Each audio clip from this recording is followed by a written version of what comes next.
নমস্কাৰ ৰাইজ, মই বেদান্ত আৰু আপোনালোকে জানে যে মই আপোনালোকৰ কাৰণে মাজে মাজে যোৰহাটত বাজেট থালি বিচাৰি ফুৰোঁ আৰু আজিও আপোনালোকৰ কাৰণে এখন বাজেট থালি বিচাৰি আনিছোঁ। অৱশ্যে আজি বাজেটতকৈ অকণমান বেছি হ'ব, তথাপিও ইয়াত কিন্তু বহুত আইটেম পাব। আপোনালোকৰ কাৰণে বাজেট থালি বিচাৰি থকাৰ আজি হৈছে ডে 5।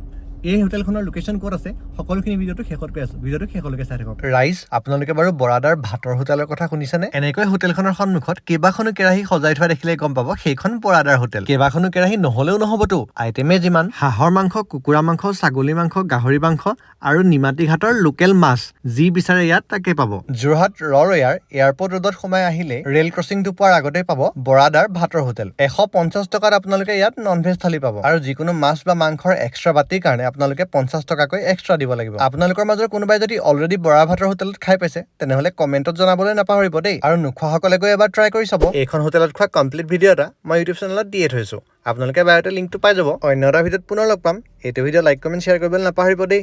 Bye bye.